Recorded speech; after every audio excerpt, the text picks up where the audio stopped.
E esse era um ativo que o Brasil poderia ter. Programa muito especial. Há controvérsias, né? Médicos, é isso que vai mudar o futuro da medicina.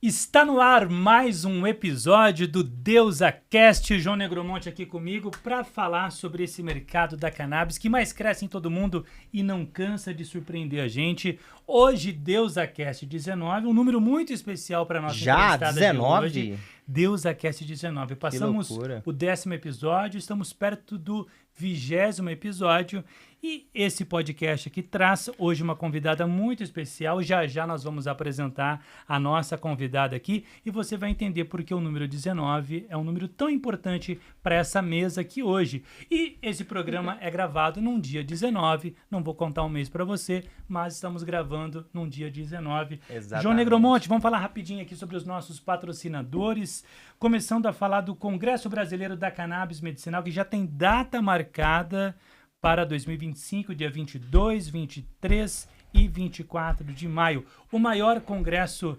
sobre a cannabis medicinal no Brasil e na América Latina. Um evento muito importante. Que inclusive reuniu este ano, Leandro Maia, mais de 100 palestrantes. Os principais nomes desse setor. Da América Latina e do mundo, tá? Vamos além. Informação baseada na ciência. Inclusive, nossa convidada de hoje estava Esteve presente lá palestrando. Uma palestra exatamente. maravilhosa, cheia de conteúdo, de números, porque números eu acho que move este mercado, Leandro Maia. Principalmente os números que são traduzidos nos nossos bolsos, né? Isso é muito importante. E para isso tem a Medical Cannabis Fair, que é a principal feira científica e profissional da América Latina, que acontece também onde, João, aqui em São Paulo, paralelamente ao Congresso Brasileiro da Cannabis Medicinal. No Expo Centenote, aqui em São Paulo, e é nos mesmos dias. Paralelamente, o Leandro falou muito bem, acontece junto com o Congresso Brasileiro. Então, dia 22, 23 e 24 de maio de 2025, Medical Cannabis Fair e Congresso Brasileiro da Cannabis Medicinal. A Medical, Leandro Fer. Leandro Fer? Uau, Leandro Fer! Gostou? Gostei. Leandro Maia. Gostei. Quer comprar um stand? A Medical, Leandro Maia, é uma das Leandro Maia. principais feiras, né, do segmento aí da cannabis medicinal e industrial, também da América Latina, quiçá do mundo. Não, e é legal que envolve várias empresas, a gente vê que cada vez mais novas soluções, produtos, 80 stands esse ano. Tecnologias, enfim, assim, a gente vê que o mercado da cannabis ele se desenvolve cada vez mais e isso é muito importante. Por isso, a convidada de hoje vai trazer dados para a gente entender em números esse mercado. E para a gente fechar, João Negromonte, o oferecimento original Sechá. Para você que quer aprender a prescrever os produtos da base de cannabis com segurança, tem o que, João Negromonte? Sechá Academy. Isso aí, o braço educacional da plataforma Sechá. Tamo alinhado, hein? Que isso? Tamo alinhado. E aí, esse curso, né, que é o braço educacional da plataforma Sechá, como bem falamos aqui, é um curso destinado para médicos e para dentistas que queiram se aperfeiçoar ou se aprofundar na medicina canabinoide. Então, você, profissional de saúde aí que tem interesse em saber mais, em conhecer, em aprender como prescrever os derivados da cannabis, não perca essa oportunidade. Acesse aí www.sechaacademy.com.br e torne-se um profissional do futuro. E o legal, João, é que 60 milhões de brasileiros poderiam ser tratados 60 milhões? 60 milhões poderiam ser tratados com os produtos à base de cannabis, porém, ainda há uma ineficiência da classe médica, vamos dizer assim, porque nem todo profissional de saúde, é um percentual muito baixo, 0,5% dos profissionais médicos conhecem. Esse número mudou. O sistema Nossa convidada hoje vai falar atualizar. isso. Eu tô com os dados passados, mas a gente vai trazer dados atualizados aqui, mas até no site da Sechá Academy tem esse dado, mas é um pouquinho perto disso, é um pouquinho mais, né? Não vou contar agora o percentual, mas cresceu um pouquinho esse 0,5%. E nem todos conhecem o sistema do canabinoide ou sabem prescrever com segurança ou fazer o acompanhamento dessas patologias aí que poderiam ser atendidas com a cannabis medicinal.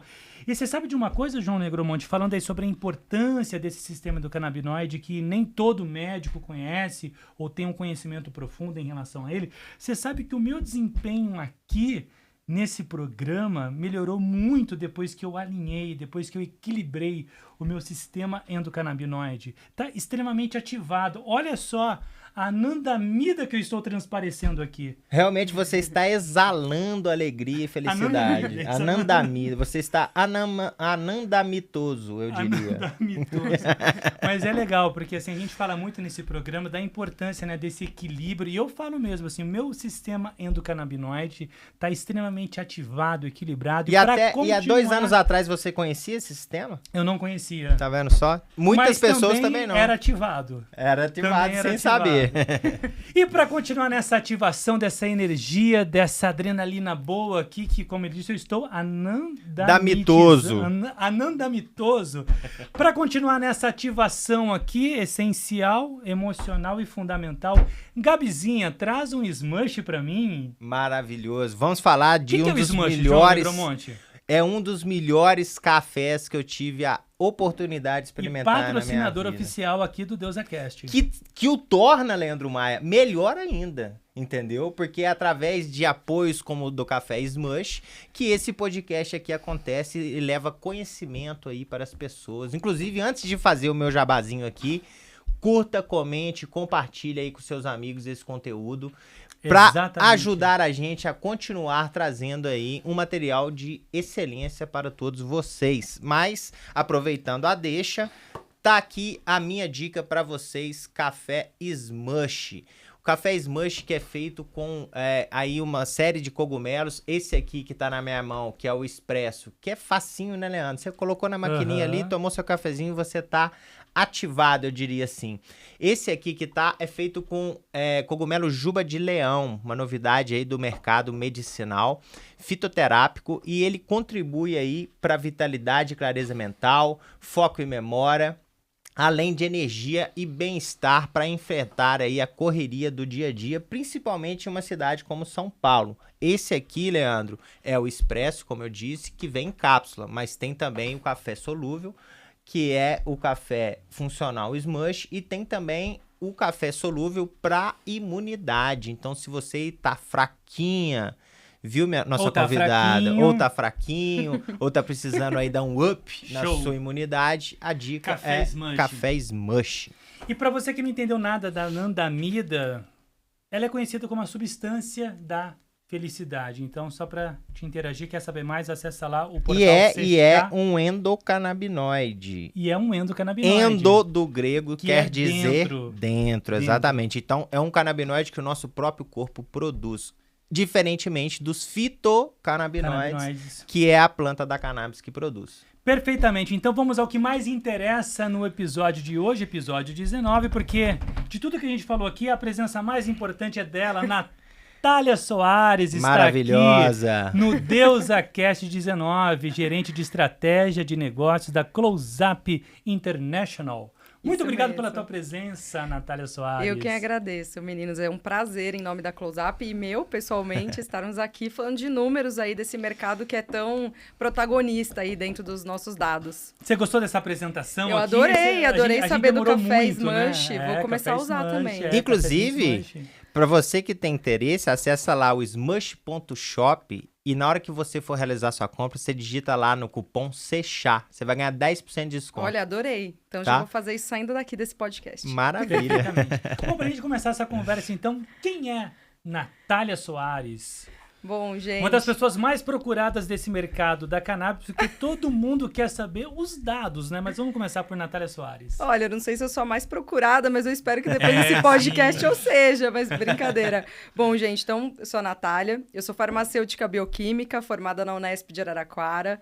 Tive a oportunidade de, em dado momento da carreira, sair da área farmacêutica, manter ali a raiz farmacêutica, porque hoje meus clientes são desse mercado, o mercado que eu estudo dentro da indústria, da empresa que eu trabalho é esse, mas eu hoje trabalho numa área de negócio, dentro da Close Up International, como vocês falaram, numa área de estratégia. Então, o nosso objetivo como empresa e meu como pessoa é a gente sempre levar para os nossos clientes as melhores informações do mercado e também as melhores sugestões de como que a gente ajuda a tracionar as vendas desses mercados, né? Então, a Close Up, ela é é como se fosse um dos stakeholders ali do mercado, não só farmacêutico, mas de saúde no país. E a gente ajuda na orquestração desses dados e a impulsionar todos os dados, tanto para quem está no varejo, quanto para quem está na indústria. Legal. Perfeitamente. E eu achando que ela era economista, formada em marketing. Ela é farmacêutica, Leandro Maia. Sim, Bom, e como ela é da Unesp, Araraquara, De Araraquara. No final do programa a gente vai falar sobre o Inter Unesp, né? Nossa, com certeza. Temos 5 anos de história para contar sobre ele. Numa outra oportunidade. Natália, enquanto a gente recebe aqui o nosso cafezinho Muito obrigado, do Gabizinha. Smush, o cafezinho Smush, se você Gabizinha quiser, fique à vontade, tá? A gente pode preparar um para você também. Tá, obrigada. E, Natália, para a gente entender, né, o que os números eles mostram em relação a essa evolução do mercado da cannabis medicinal no Brasil? Porque, assim, é um setor que cresce, é um setor muito promissor, que surpreende também, né? Pode começar, o que você separou de dados aí pra gente falar sobre, pra gente começar a entender, contextualizar os números desse mercado, que é fascinante, né? Não, fascinante. Até para que quem está nos assistindo possa compreender, né, os números que a gente vai falar aqui. Hoje, na Close-Up, a gente consegue capturar de forma recorrente diversas informações, tanto de venda quanto de prescrições que são geradas sobre qualquer tipo de medicamento ou qualquer produto que se venda do âmbito de saúde, né? A gente tem algumas restrições, né? Então, no caso do canabidiol, a gente tem uma restrição, por exemplo, de acompanhar regularmente o dado de importação, mas a gente faz isso de forma anual ou semestral, na medida que os nossos clientes precisam.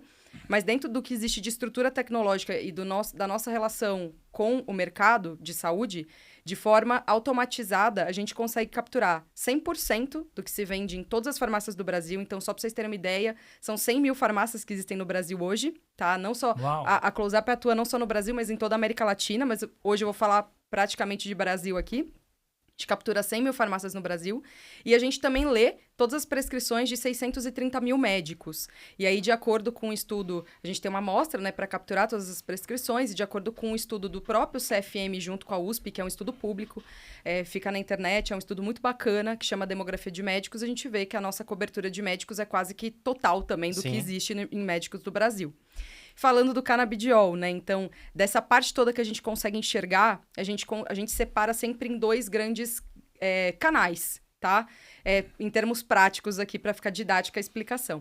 A gente separa tudo que é canal retail, que seriam as vendas na farmácia em si, e tudo que seria o canal institucional. Quando eu falo canal institucional, a gente está falando de hospitais, a gente está falando de vendas públicas, a gente pode estar falando de vendas às seguradoras de saúde, que ainda não é o caso, né, do canabidiol, mas, claro, a gente tem isso em todos os outros produtos e mercados, né, que nós olhamos. Então, a gente separa esses 2 grandes grupos. Olhando a venda total, e aí trazendo um número fresquinho de junho, né, os nossos dados são atualizados sempre. Hoje a gente está falando de dados mais atuais, né? Os mais recentes do mercado. Breaking news, hein? Breaking news. Isso. Dados que saíram na semana passada, inclusive. Hoje o canabidiol, dessa parte toda que a gente observa, né? Que são as vendas que trafegam nesses lugares que eu comentei e também, principalmente, abastecimento via distribuidor, quando a gente está falando do canal institucional. A gente vê 244 milhões de vendas da molécula de canabidiol. Canabidiol, quando a gente fala, já tanto o isolado quanto com THC, a gente está falando desse volume. Aí vocês podem me perguntar, tá, mas isso é muito, isso é pouco? Quanto que isso representa, né? Só para vocês terem uma dimensão. Hoje, se a gente separa o mercado farmacêutico em tudo que se vende, né? E quando eu falo mercado farmacêutico, eu estou falando tanto do retail quanto do institucional. A gente separa ele em 3 grandes grupos. O grupo de medicamentos prescritos, que é onde o canabidiol está inserido, né? A molécula, os canabidioides, para ficar mais didático. O grupo de não medicamentos, que seriam tudo que não é medicamento que se vende na farmácia, um shampoo, um suplemento, enfim. E o grupo de medicamentos isentos de prescrição, que são os OTCs, né? Separando nesses 3 grandes grupos e olhando só para aquele que é medicamento prescrito, que é onde o canabidiol está inserido, eu até trouxe minha cola, né? Porque números são muitos. Então, esse grupo, ele cresce 13% nesse nosso último dado, né? Comparando ano versus ano atual versus ano anterior.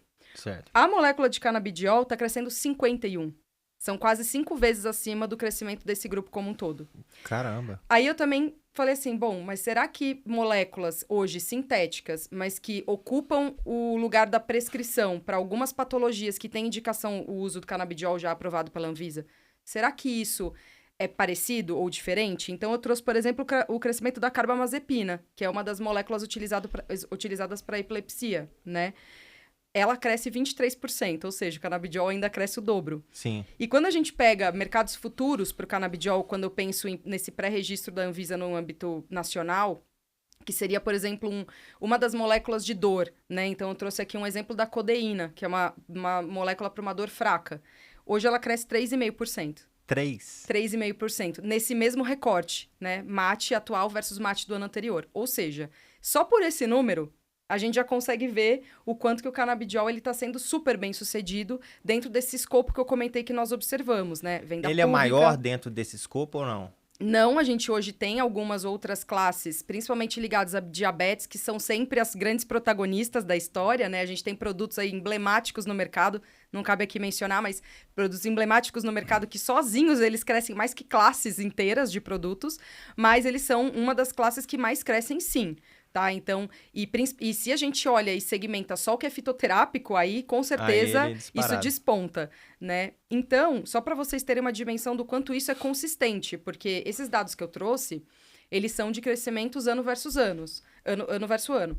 Porém, quando a gente pensa em consistência de crescimento, a gente sempre usa um conceito de crescimento acumulado, que muitas empresas utilizam o termo de Kigar, CAGR, enfim.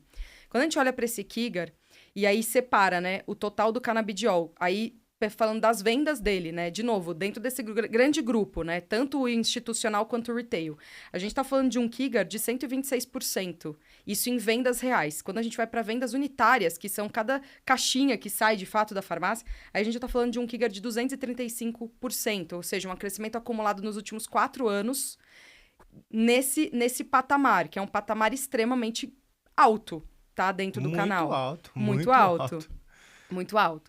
Então, isso são alguns dos números. Se vocês quiserem, a gente continua. Pode continuar, é muito interessante. Dentro desse escopo que você citou, que mais está inserido nele? Por exemplo, as associações são contabilizadas também a venda desses órgãos? Aqui nesses números que eu estou passando, a gente não está contabilizando duas coisas. Tanto as importações quanto as associações. Porque se a gente trouxesse isso para dentro dos dados regulares, que hoje, infelizmente, é muito difícil a gente ter acesso a essa informação de forma regular, assim como a gente tem toda essa mecânica para trazer todas essas outras para dentro de casa...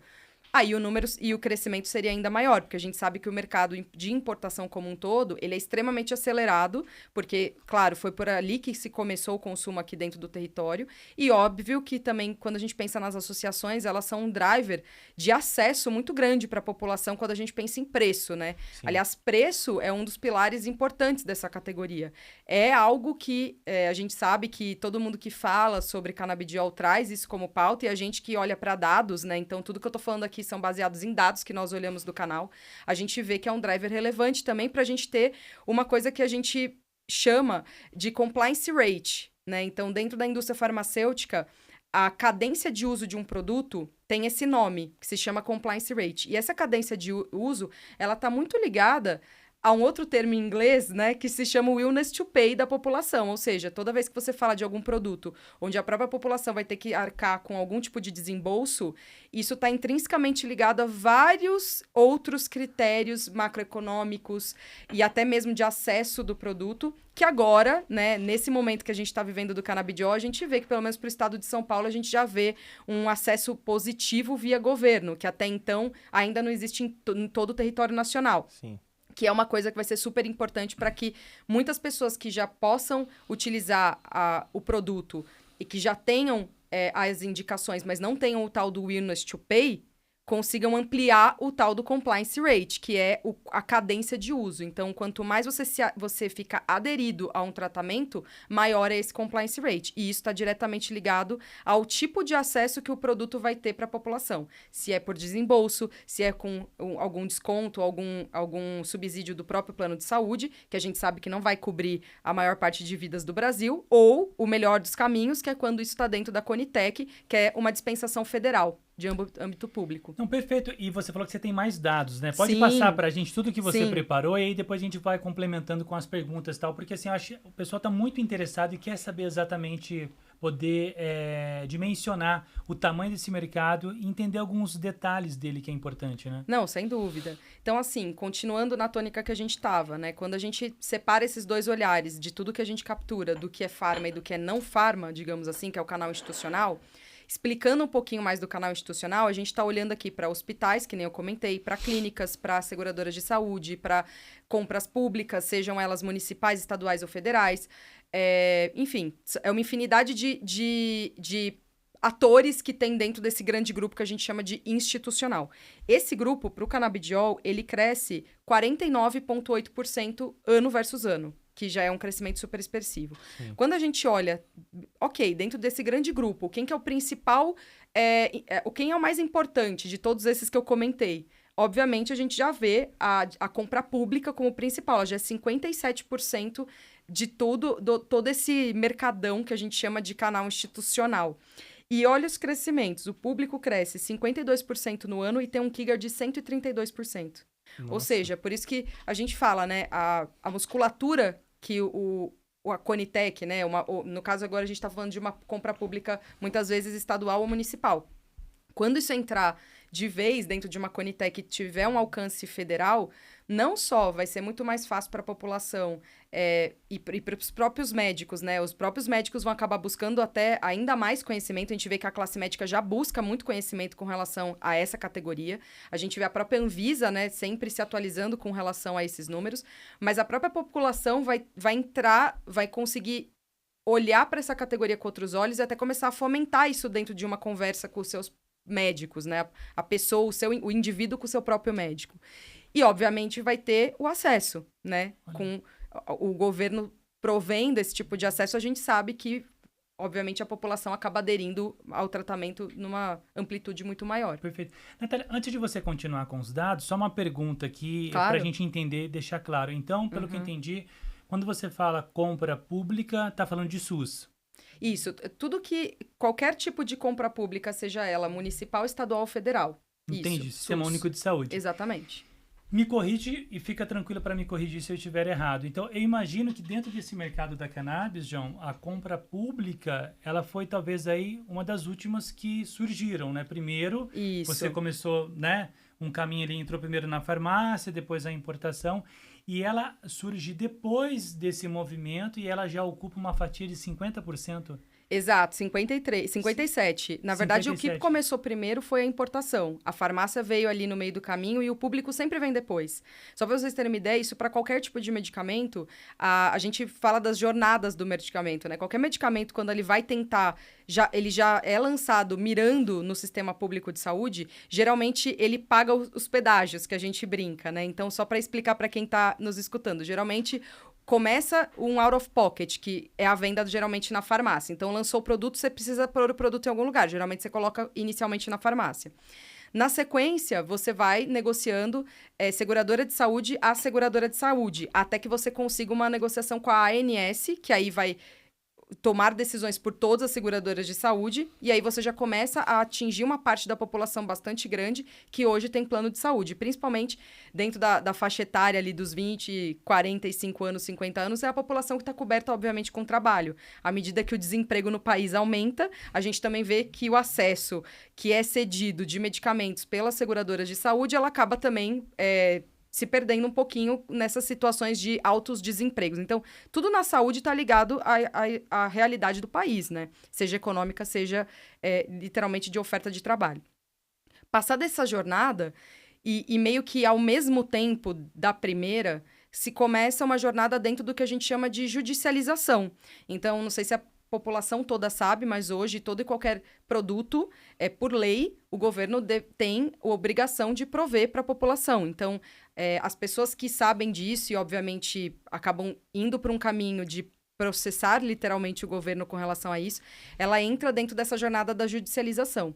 Quando essa jornada da judicialização ela começa a se tornar muito grande, o governo começa a ver que ele está tendo um gasto público muito maior do que ele poderia. Porque numa negociação federal, ele consegue pressionar os fabricantes a praticarem descontos muito mais agressivos. Na judicialização, o governo paga um preço que a gente chama preço cheio para o produto.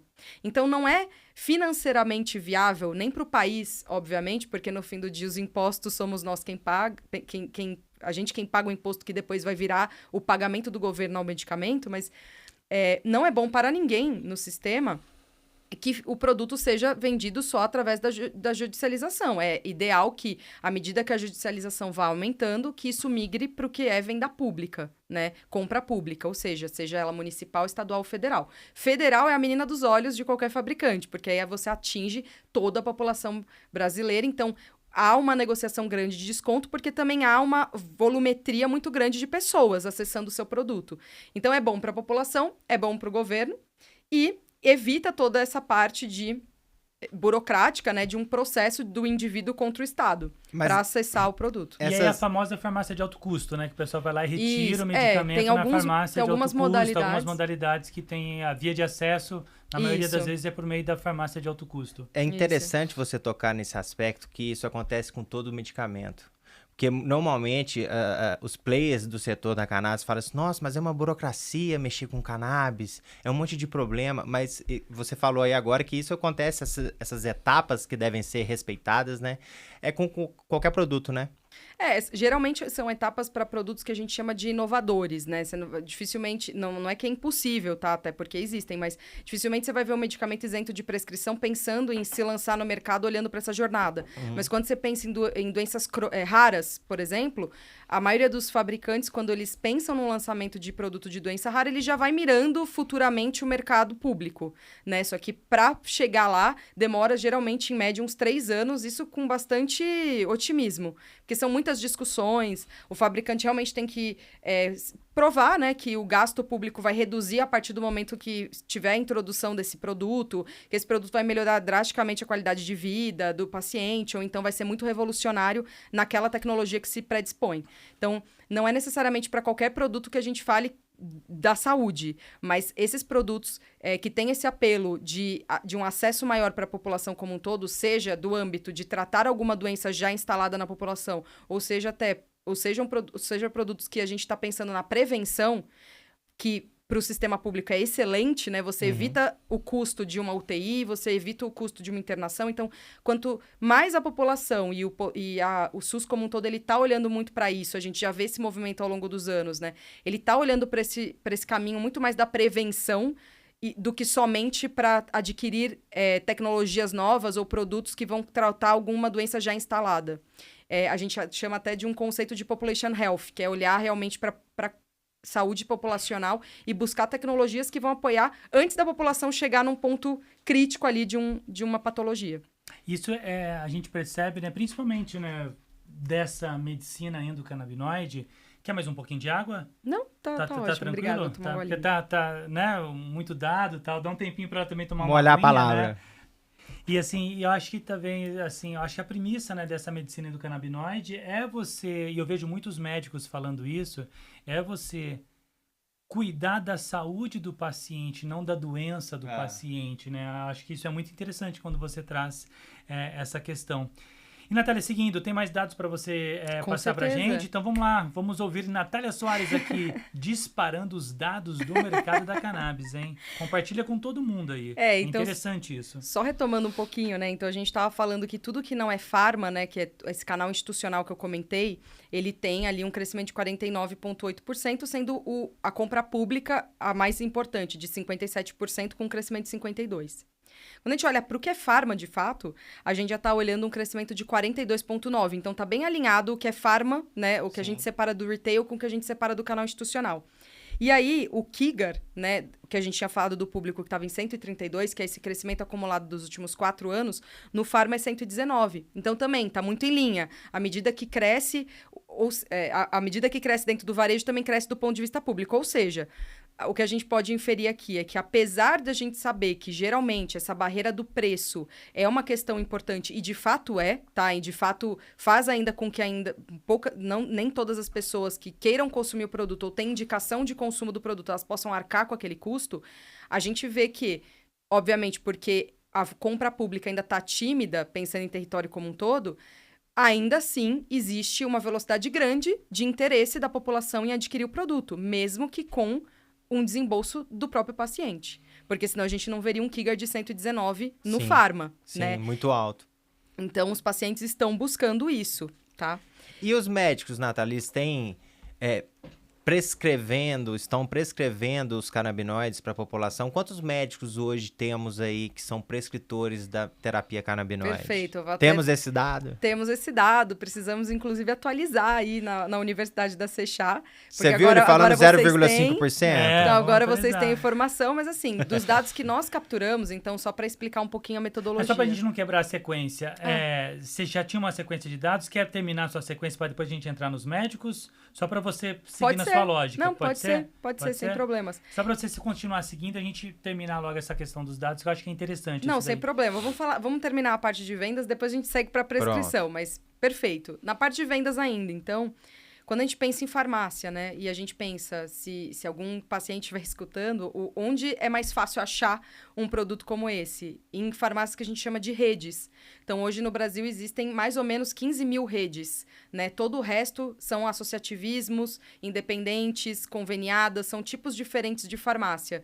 Mas são as redes, principalmente, que detêm ali a maior concentração de venda dos produtos derivados de canabinoides. E só para vocês terem uma dimensão, a importância de 63,5%. Uau! Ou seja, dentro de todas as farmácias que vendem no Brasil, esse grupo representa a maioria, tá? Sim. E eles também têm um crescimento, assim, estrondoso e muito semelhante com o que a gente acabou de falar do Canal Farmácia, porque, afinal de contas, eles são praticamente os grandes vendedores desses produtos. Então, são...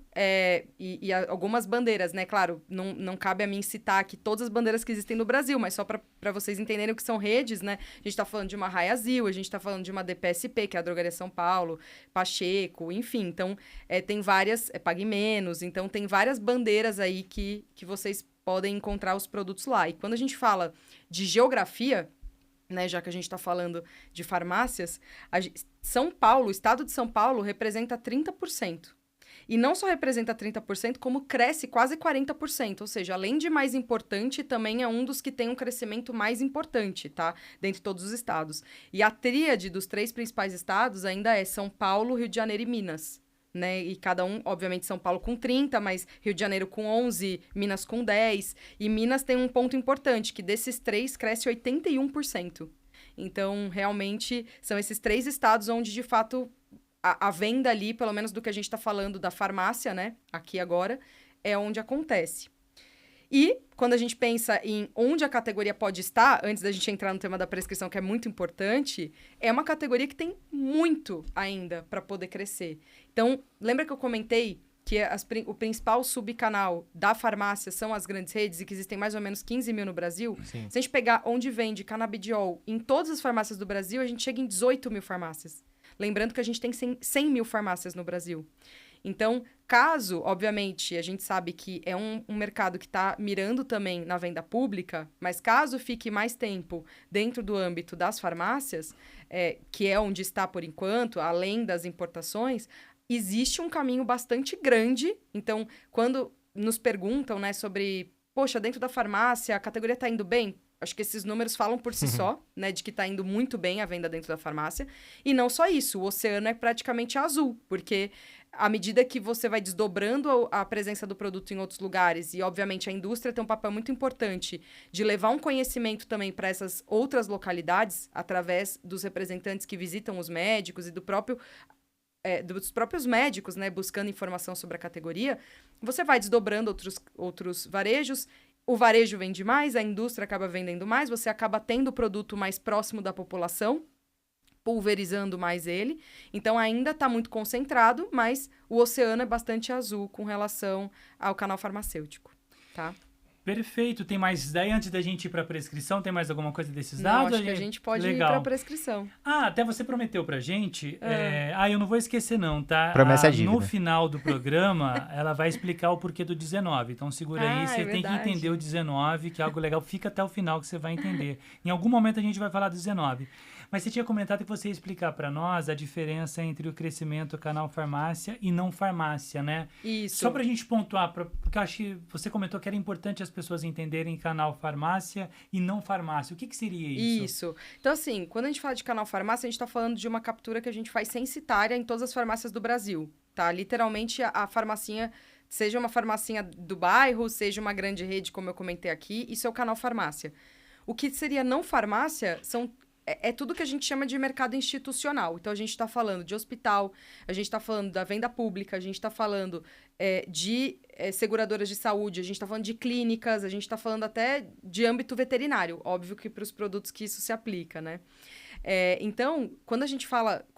Quando a Close-Up fala, olha, a gente consegue capturar a venda não só do que é canabidiol, mas também de tudo que se vende dentro do escopo de retail e canal institucional, a gente está falando de tudo que a gente consegue capturar censitariamente dentro da farmácia, e é uma venda que vem de forma eletrônica, diária para a gente, assim como a venda que a gente consegue capturar, seja da compra pública, que isso é disponível, né, para toda a população, sejam esses outros atores que nós estamos comentando, onde a gente também consegue capturar o que trafega de venda através dos distribuidores. Então, a gente tem distribuidores que têm perfis específicos de um abastecimento hospitalar e tudo mais. Então, a partir dessa informação, a gente consegue também medir de forma regular.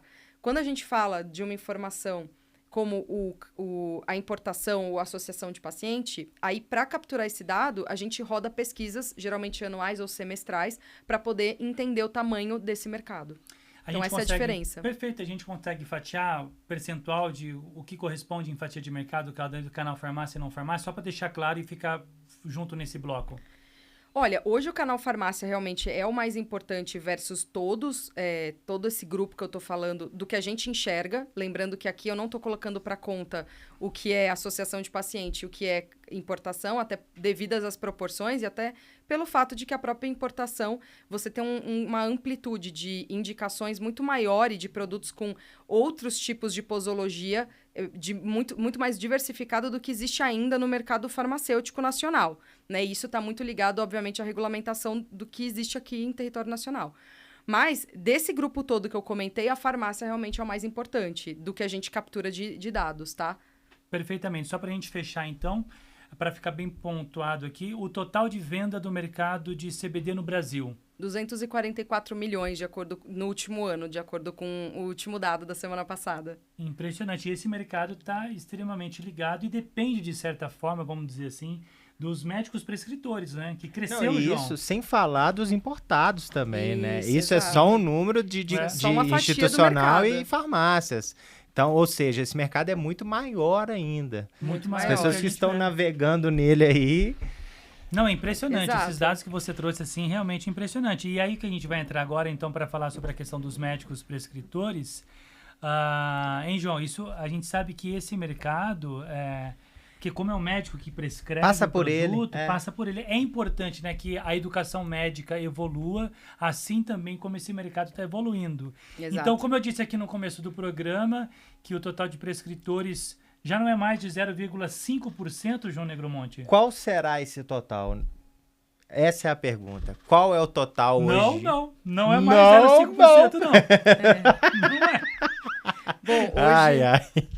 Hoje a gente, até para explicar a prescrição que a gente está olhando, a gente também está olhando a prescrição que acontece na farmácia. Porém, Perfeito. o que é importante fazer de paralelo, e é uma coisa que a gente conversa com vários clientes nossos lá da Close-Up, que não necessariamente vendem os seus produtos na farmácia. O médico que ele tem potencial prescritivo na farmácia, ele também, eventualmente, tem o potencial prescritivo para a indicação da importação, por exemplo. Porque é um médico que já entendeu que a terapia como um todo funciona, né? E a gente tem aqui números para provar que os médicos acreditam que isso funciona. E à medida que funciona, para ele, depende do canal. É claro, a gente sabe que também, fazendo pesquisas, a gente entende que o acesso para o médico, né, a prescrição dentro da farmácia, ela segue um caminho e para a importação ela segue outro, mas para ele, uma vez que ele entendeu que aquela terapia ela funciona para o paciente dele e que ele vai trazer uma vantagem no tratamento, ele não vai fazer distinção pelos médicos que nós entrevistamos nas pesquisas de mercado que nós temos, tá? Certo. Sempre baseados em dados. Então, só para vocês terem uma ideia desse número. Hoje existem no Brasil 632 mil médicos. Num total, num universo de 24 meses que a gente olha dentro das nossas auditorias. E, de novo, esses dados todos estão ali na farmácia. A gente está olhando para esse universo da farmácia. E só de canabidiol, neste último período, nesse último ano, a gente tem 41 mil prescritores. Então, a gente chega aí na casa dos 8% do que a gente captura de médicos no Brasil versus o que está prescrevendo canabidiol. Quando a gente olha e fala assim, poxa, mas 41 mil é bastante, né? Quanto que prescrevia, por exemplo, no ano passado? Pra vocês terem uma noção do quanto isso cresceu, que foi 114%, no ano passado a gente tinha 19 mil médicos prescrevendo esse mercado. Isso pulou para 41 mil médicos nessa leitura mais atual. Ou seja, ano versus ano, pulou de 19 mil médicos para 41 médicos. Só que não para por aí. 41 mil. 41 mil médicos, isso. Perfeito. Quando a gente pensa em volume prescritivo cresceu 346%. Hoje a gente tem capturado, óbvio que a nossa auditoria amostral, né? A gente faz uma amostra de farmácias em todo o Brasil, obviamente representativas do todo.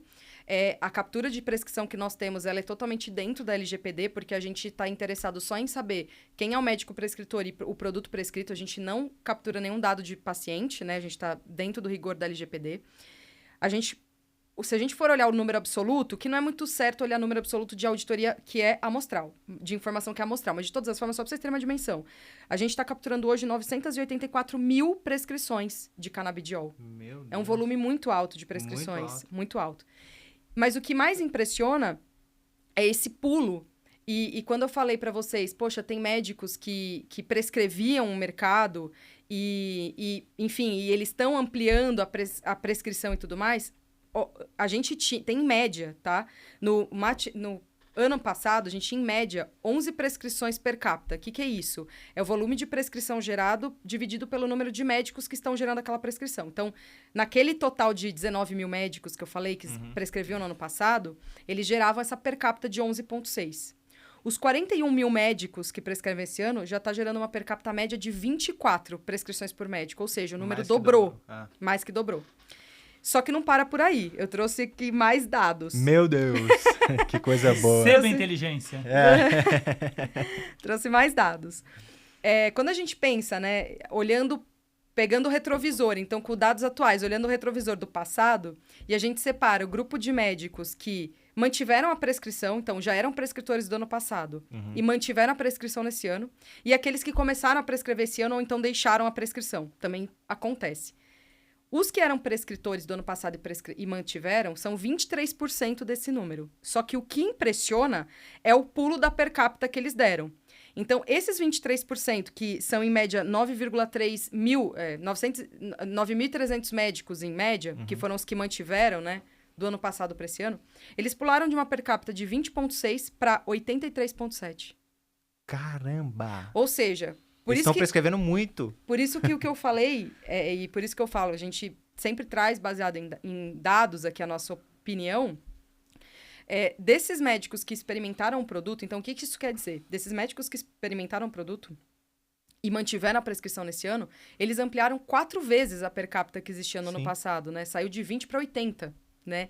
Então, realmente, foi absurdamente alto o número que a gente brinca de médicos mantidos, né? Que são aqueles que a indústria já conseguiu passar a importância dessa categoria para eles. Eles já entenderam, já viram a oportunidade terapêutica de fazer uso do produto e aplicaram nos pacientes. E agora quadruplicaram, digamos assim, a prática terapêutica com esse tipo de produto. Isso para quem já usava.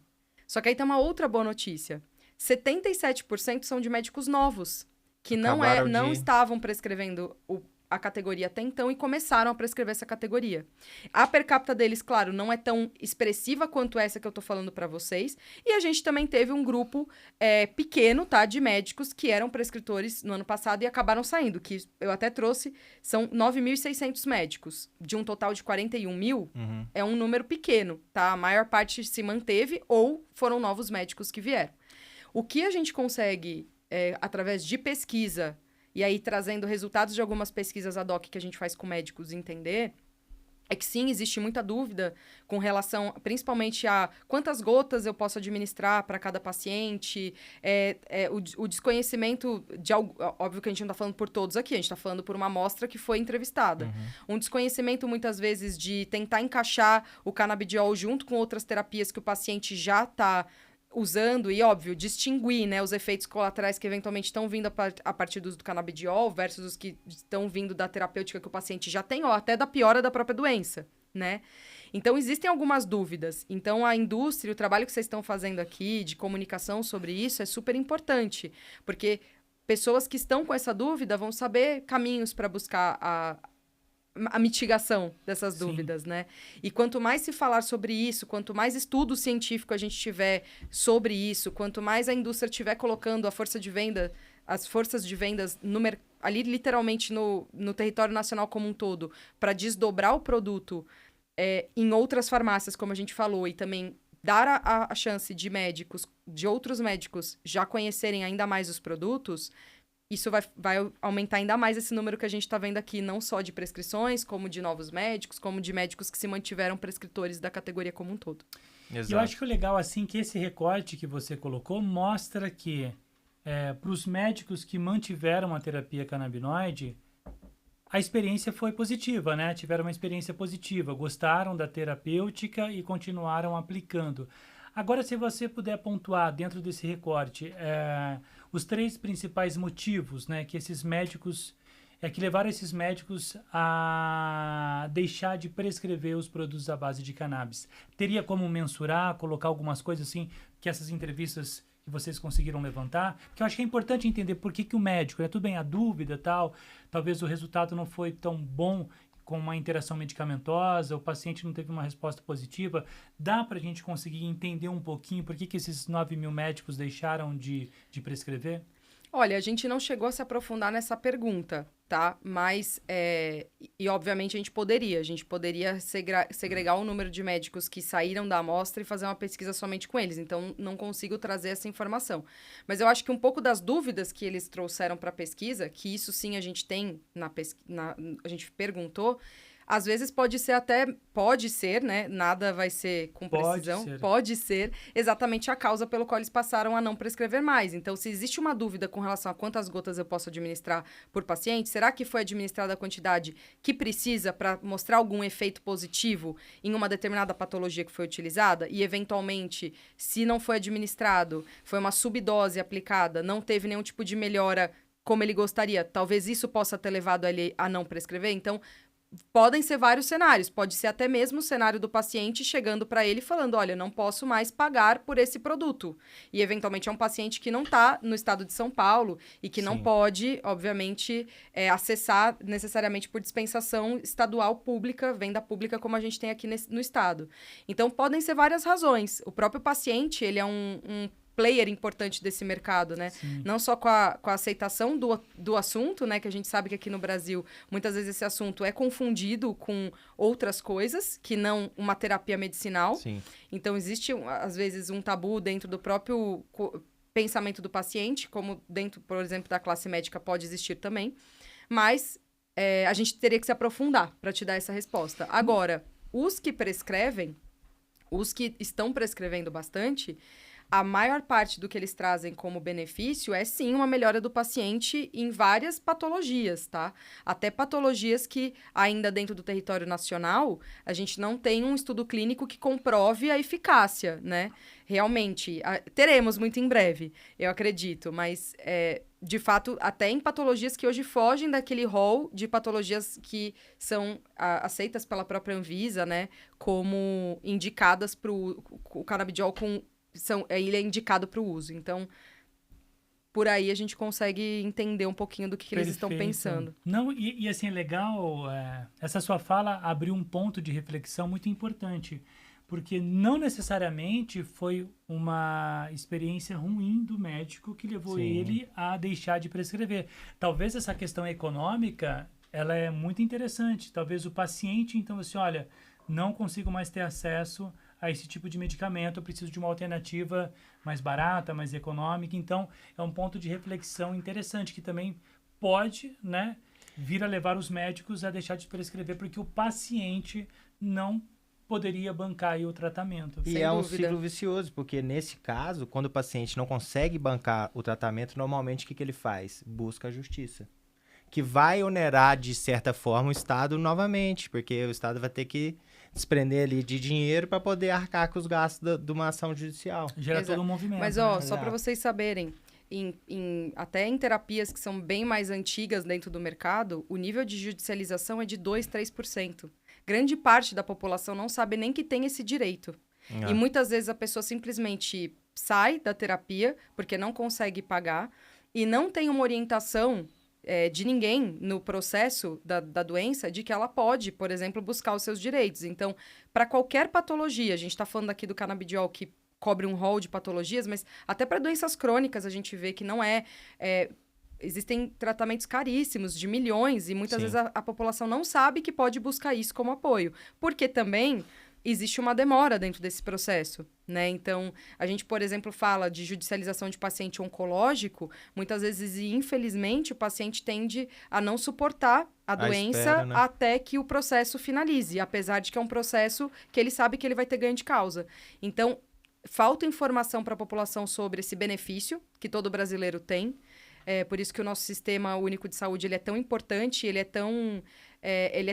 realmente um exemplo para vários outros países, que a maioria não existe algo semelhante, apesar das suas inabilidades em alguns aspectos, ele realmente é muito importante, e por isso que eu comecei minha fala falando, né, de que isso, uma vez dentro da Conitec, né, negociado dentro de um âmbito federal, a gente vai conseguir separar bastante o que é dúvida da prática clínica do médico do que é realmente uma deficiência no willingness to pay da população enquanto está adquirindo esse produto via um desembolso dela própria. Esse dado é extremamente relevante, inclusive, né? Porque aí você consegue visualizar o porquê dessas desistências, talvez, da classe médica, etc. E isso me reflete também, Leandro, a importância da capacitação médica. Sim. Que o Sechá Academy faz muito bem, e a importância de levar essa informação de qualidade. A Natália tocou num ponto aqui muito importante. Grande parte da população não sabe que tem esse direito de recorrer à justiça para garantir seu tratamento de saúde. E muitas das vezes também a população não sabe, a gente tem colocado cada vez mais esse tipo de informação no portal Sechá, que a Defensoria Pública também é um caminho para que as pessoas possam ter acesso a esse direito. Leandro, não tenho dinheiro para contratar um advogado. A Defensoria Pública, então, e a Natália toca num ponto muito interessante, que as pessoas às vezes não têm esse acesso a essa informação, porque a gente também está falando para um país de 233 milhões. Acho que está 260 milhões de habitantes, acho que perto disso aí, não me lembro agora o dado exato, mas é uma população gigantesca. A gente sabe, talvez aí, como que no Sudeste é muito mais fácil ter acesso, mas o Brasil é um país continental. Exatamente. Então, e a doença, ela é muito democrática, né? Ela não escolhe. Ela não escolhe classe social, cor, raça. Ela está em todo lugar, assim. Então, nos rincões aí do Brasil, tem muita gente precisando. Na onde? Nos rincões. Maravilhoso. Eu tô falando sério. Não, ele tá demais. Faça isso comigo. Ou seja, nos 4 cantos aí do Brasil, né? Naqueles lugares assim... mais distantes. Mais distantes, tá? Eu ia falar inóspitos, mas aí você ia me zoar, não vou conseguir. Mas voltando aqui à racionalidade da ideia, tem muita região pobre no Brasil, né? Tem muita região assim que é desassistida, que o Estado não consegue chegar. Exato. E aí a gente está falando para pacientes do Brasil inteiro, né? Então, a Defensoria Pública, o SUS, são caminhos e canais para que você possa ter acesso à saúde, como a Natália bem mencionou, é um direito de todos, né? Não, e até dentro da parte de dados médicos, né? É uma das coisas que a gente sempre fala, seja inclusive para as indústrias que estiverem assistindo o podcast que trabalham com o mercado de canabidiol, seja qualquer outra natureza de negócio, para não se esquecerem dos clínicos, né? Porque hoje, dentro da nossa auditoria de prescrição, os médicos da família e os clínicos gerais, eles estão todos dentro da especialidade de clínico, né? E uma das coisas que a gente analisa, e isso não só a close-up, se vocês olharem em estudos públicos, isso vai aparecer, é que existe realmente um grupo muito grande, quase uma tendência Eu não vou saber te responder o porquê dessa tendência, tá? Mas a gente tem algumas premissas para isso. Mas existe uma tendência para não especialização em algumas regiões do país muito mais forte do que para outras, né? Então, por exemplo, não sei se vocês sabem, mas hoje quando a gente pensa na per capita de médicos, isso de qualquer especialidade, a gente sabe que no Rio Grande, em todos os estados do sul do país, a per capita de volume de médicos por população é maior do que nos outros. E isso, à medida que a gente vai subindo para cima, né, seguindo do sul ao norte e nordeste do país, a gente vai vendo isso ser escasso. Então, tem muito mais população do que médico disponível. E não só isso, tá? Isso acontece também com farmácias. Tanto que quando eu comentei da nossa amostra de prescrição e tudo mais, a gente toma todo um cuidado amostral para realmente traduzir quais são as principais cidades onde tem volume prescrito rodando, porque a gente sabe que não são todas. Hoje são mais ou menos 4.900 cidades do país que, de fato, têm um volume prescritivo acontecendo ali. Porque tem pessoas que moram em zonas mais rurais que têm que viajar quilômetros para achar uma farmácia. E mais ainda para achar um médico. E que dirá quando consegue a consulta, né? Então, tem um tempo em que, às vezes, a pessoa demora 6 meses, 1 ano para conseguir uma consulta. Então, quando a gente pensa em acesso, a gente tem vários pilares de acesso onde a gente vai perdendo, entre aspas, um volume de paciente, né? Porque a gente tem até o próprio ponto da população ter o hábito de ter um sintoma e procurar um médico, né? Porque nem sempre isso acontece. À medida que ela procura o médico, tem já o primeiro pilar, eu acho o médico? Sim ou não? Quando eu acho esse médico, ele me dá o correto diagnóstico? Sim ou não? Então, são várias perdas que você vai tendo no caminho. Aí, tá bom, ele acertou o diagnóstico. Achei o médico, putz, já é um ganho. Ele acertou o diagnóstico, outro ganho. Ele me prescreveu diversos produtos. Eu tenho acesso a esses produtos de forma pública? Sim ou não? Se eu tiver acesso de forma pública, isso quer dizer que o compliance rate que eu expliquei lá atrás, ele vai ser 100%? Não. Porque muitas vezes, aonde existe a dispensação daquele produto, mesmo que 100% custeado pelo SUS, a pessoa tem que viajar para poder ter acesso. Porque também existem pontos de distribuição que não existem vários em todas as cidades. Não é assim que funciona. Então, você já perde uma parte da população ali. Tanto que existe um documento que se gera quando a pessoa tem a possibilidade de ter acesso ao medicamento público, que ele geralmente dura por 3 meses. Muitas vezes a gente vê que foi gerado o documento, mas esse documento nunca foi literalmente ativado. Por quê? Foram pessoas que receberam do médico a indicação de um determinado produto que estava dispensado pelo SUS. O problema do pagamento não existia ali, mas talvez existia um problema de deslocamento para buscar esse medicamento, que talvez não valia a pena, ou a pessoa não tinha condição de ir porque estava acamada. Então, tem N situações que acontecem. E nisso, o paciente vai... infelizmente, né, não entrando dentro de um tratamento. E aí, quando a gente fala, então, de um desembolso, aí você segrega ainda mais a fatia populacional que vai conseguir chegar nesse funil ali e conseguir acessar. Então, por isso que a gente fala tanto dessa questão da medida judicial, a gente fala da questão da Conitec, a gente fala do próprio desembolso, do próprio apoio, né, das seguradoras de saúde para gerar realmente acesso sempre. Não, e você comentou esse negócio sobre a questão do médico, né, para atender o paciente, a disponibilidade do médico, a quantidade de médicos para atender o paciente, dependendo da região. Eu morei numa cidade, João, no interior de Mato Grosso. Ela ficava mais ou menos aí 3 horas da capital. 3 horas da capital, mais ou menos aí a média de distância da cidade. E depois, assim, não era igual aqui em São Paulo, que você vai para Campinas, tem Jundiaí, tem várias cidades. É tipo assim, é só fazenda, aí você anda, sei lá, 150 quilômetros e você acha uma outra cidade, enfim. Você sabe que nessa cidade, o clínico, eu não sei quanto é que ganha um clínico aqui de posto de saúde, mas lá o clínico recebia mais de 20 mil reais e o salário era esse para tentar atrair pessoas para trabalhar lá no interior do estado. Isso é muito comum. Porque os médicos não queriam ir. Então, tipo assim, eu não sei quanto que ganha um clínico geral aqui em São Paulo, mas clínico de posto de saúde... Esse é um bom ponto, inclusive, e tem a ver com o que eu ia falar antes. Mais de 20 mil reais o salário. Eu falo sempre para as indústrias dessa questão do clínico e do médico da família, porque nesses estudos que mostram essa tendência da não especialização, a gente vê que esses clínicos que acabam não se especializando, eles acabam indo para exatamente esses lugares. Por quê? Por eles serem clínicos, eles atendem de criança a idoso. Então, o espectro de pacientes que eles conseguem abranger é muito grande. Então, existem concentrações de clínicos de uma forma irregular entre os estados do país. Por isso que a gente reforça. Claro, quando a gente está falando de canabidiol, e isso é um dado que também a gente trouxe, a gente tem aqui algumas especialidades médicas que despontam. Então, um neuro, um psiquiatra, um geriatra, um pediatra. Claro, elas despontam. Só que a gente também já tem a presença do clínico no top 5. Por conta disso. Então, quando a gente fala de educação médica continuada, é óbvio que a gente tem que pensar no especialista, porque muitas vezes o próprio clínico vai endereçar o paciente para um especialista, para um neuro, para um psiquiatra, dependendo da patologia, para um pediatra, enfim, para um geriatra. Mas ele é um ator importante também na tomada de decisão, muitas vezes, em localidades onde não tem esse especialista. Então, não se pode esquecer deles. E eles vão ser médicos que vão atender um espectro tão grande de pacientes que talvez até a forma de levar o conteúdo sobre um novo medicamento possa ser até diferenciada para ajudar no dia a dia dele. E sabe o que mais me comove nessa história toda? É que nesses locais tem paciente que poderia ser tratado com os produtos à base de cannabis. E aí não tem o conhecimento, não tem o acesso. Como que, né, numa cidade pequena, distante de uma capital, que tem essa informação, talvez, como que ele vai conseguir descobrir, ter acesso? E aí, quando você fala da distribuição, isso precisaria ser melhorado, né, Natália? Sim.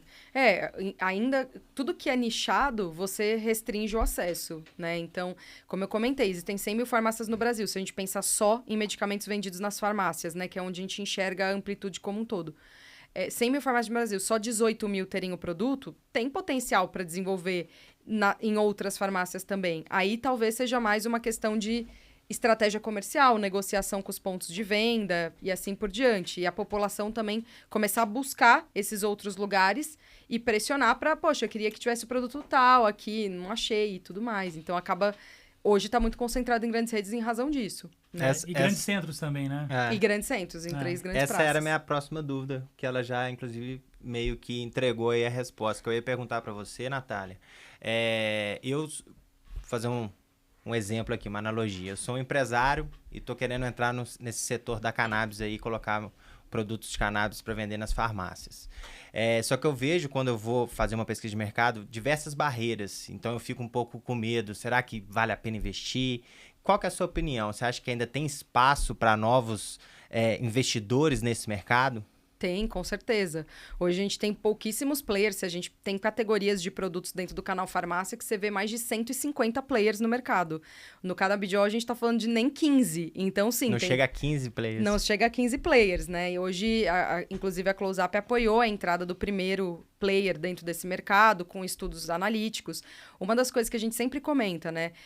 Entrar no canal farmacêutico é um canal que exige muito conhecimento estratégico mesmo, porque o próprio varejo, ele é muito estratégico. O varejo farmacêutico, ele é um modelo para vários varejos, inclusive na América Latina. A gente, como Close-Up, tem uma visão Latinoamérica e a gente promove alguns encontros entre varejistas da América Latina com varejistas aqui do Brasil. A gente tem ótimos exemplos de atividades mesmo que o nosso varejo executa e que são um modelo para países que estão dentro da América Latina e que ainda não tinham esse ponto de vista, né?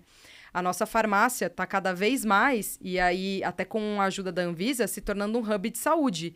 Agora, nesse ano, se eu não me engano, foi em agosto,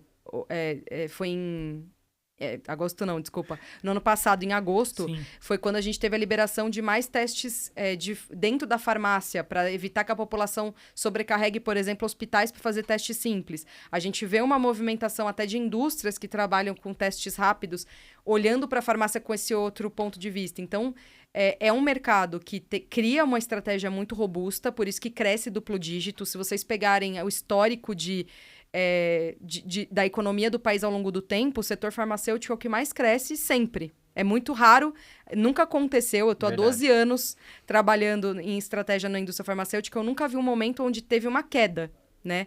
É um setor muito consistente. E para ser consistente, a dica que eu deixo para quem está entrando no mercado é, claro, buscar conhecer aonde faz sentido entrar, pensar numa estratégia disruptiva para olhar para esse mercado e levar elementos e diversificar os produtos que existem, que podem atender a população e que ainda não estão disponíveis, por exemplo, dentro das farmácias. A gente tem um hall aí de produtos que são disponibilizados via importação, mas não na farmácia, até por uma questão de regulamentação. Mas existem, sim, ainda white spaces que a gente fala dentro do que é possível fazer. Existe muita oportunidade de treinamento do próprio médico com relação a isso. Então, um trabalho que a gente chama de efetividade de força de vendas, que é municiar realmente os representantes da indústria com as melhores informações para que eles levem para os médicos e os próprios médicos busquem essas informações também, é um trabalho super importante que a indústria pode colaborar, né? E, obviamente, tentar buscar caminhos aí diferentes que outras pessoas não estão olhando, né? E o mercado brasileiro, ele é gigante, né? Sim. Muito grande. Natália, o que você trouxe de mais dados, que eu tô vendo que tem muitas anotações nesse seu caderninho da Close Up? Sim. Não, na verdade, assim, uma última informação que eu acho que é importante compartilhar com as pessoas é que anualmente a gente faz essas pesquisas ad hoc para olhar o mercado, para conversar com médicos sobre isso e para saber um pouquinho mais de canabidiol. Então, fora os dados regulares que nós captamos e que eu expliquei aqui, né, que são todos esses dados de retail, canal institucional e prescrição, esses dados que não são regulares, que a gente faz via pesquisa de tempos em tempos, em uma dessas pesquisas, a gente perguntou para os médicos quais são as terapias que eles viam o canabidiol aparecendo, né, como um grande protagonista, para sair só da visão do que é permitido pela regulamentação atual.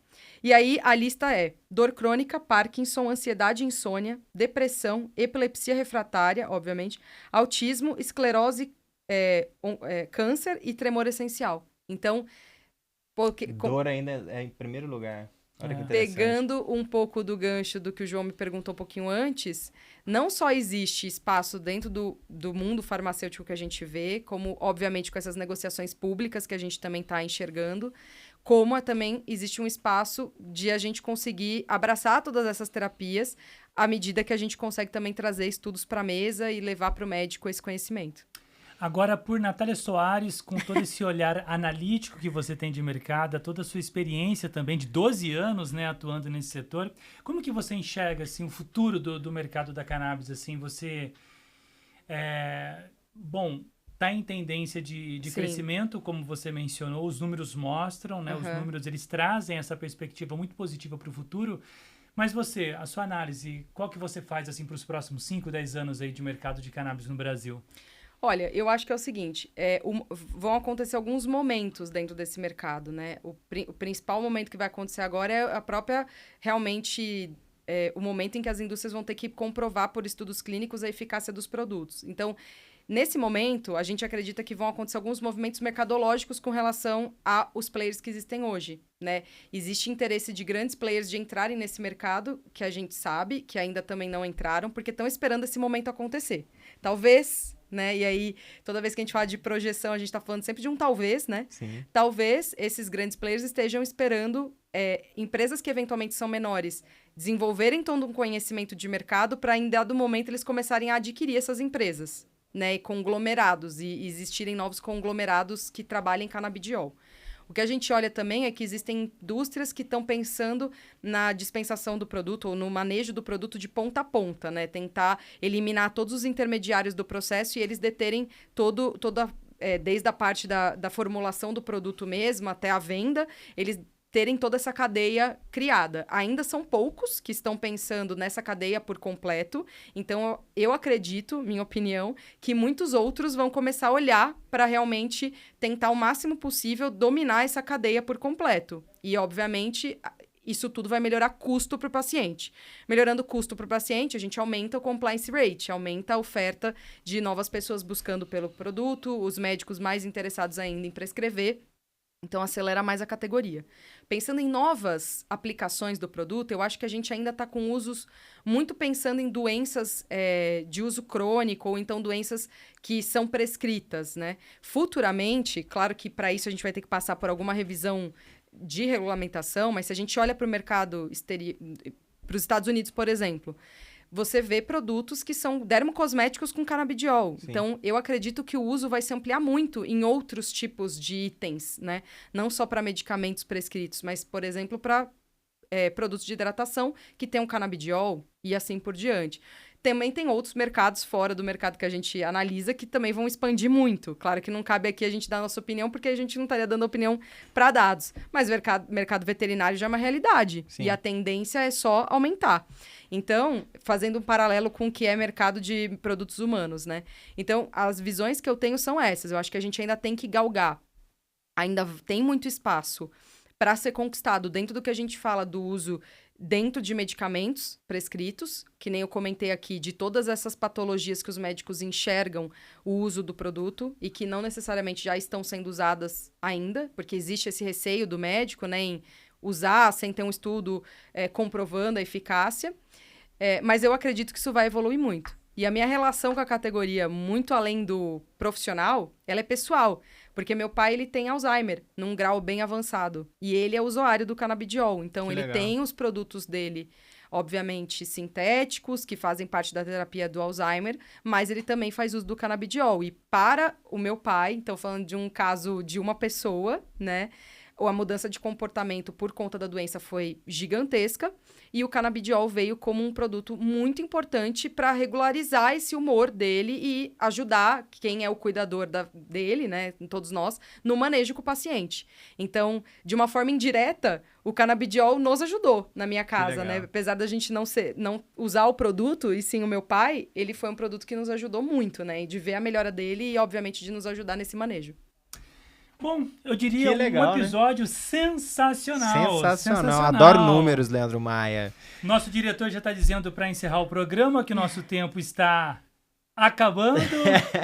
Mas que bate-papo produtivo, hein, João Negromonte? Eu adoro números, né? Eu sou suspeito para falar porque eu acho que números são fatos, né, Natália? Então, contra fatos não há argumentos. Exato. E a gente vê esse crescimento exponencial do mercado aí, do canabidiol, dos produtos derivados de cannabis e desse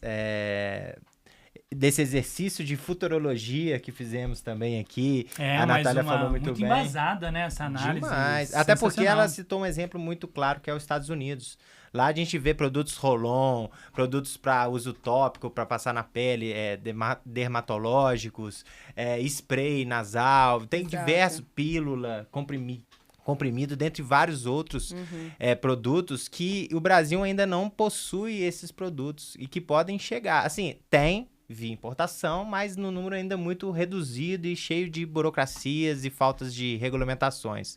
Mas eu acredito que com esses números, principalmente que a Natália apresentou, eu acho que o Brasil tem tudo para conseguir chegar nesse nível de outros países que já estão bem avançados no quesito medicinal da cannabis. Vou dizer aqui, cravar, hein? O Brasil talvez seja o país certo para quem quer investir em cannabis. Estamos muito preparando bem colocado. E cada vez mais preparado para esse setor crescer. E conforme prometido, Natália, explica pra gente. Tô curioso, eu achei que não ia chegar essa hora nunca. Não, vai chegar. Que história é essa aí do 19? Pra gente encerrar aqui num clima descontraído de bate-papo. Pois é, esse número é bem curioso, porque inclusive é a data do meu aniversário, é o dia em que eu nasci, é o dia em que meu marido nasceu, porque nós nascemos no mesmo dia, mês e ano, e é o dia que nós nos casamos. Então, o número 19, quando vocês falaram, é bem emblemático pra mim, além do dia da gravação ser dia 19. Hoje é dia 19, então, exatamente. Acho que tem tudo para dar certo. E queria só deixar um recado, né? Para todo mundo que quiser mais informação, para todo mundo que ficou com alguma dúvida sobre o que a gente falou aqui, a Close Up International está disponível, a gente fica à disposição, a gente tem nosso site, www.closeup.com.br, então procurem nosso site, busquem informação. Se você vai entrar nesse mercado, a gente tem tudo para te apoiar, tanto estrategicamente quanto com dados, quanto com tecnologias, para que você entrar realmente ali somando para esse mercado e fazendo a diferença. Agora, sobre essa história que a gente está falando do número 19, sabe o que isso significa, João Negromonte? Que chegou o fim do DeusaCast? Não. Que a deusa... Mostra aqui, Gabriel. Mostra aqui. Já tá aqui? Já tá aqui? Mostra aqui, ó. A deusa está atenta. Não é à toa que hoje é dia 19, você casou no dia 19, você nasceu no dia 19, e assim encerra o DeusaCast 19. Muito obrigado pela tua audiência. Muito obrigado. Valeu. Obrigada.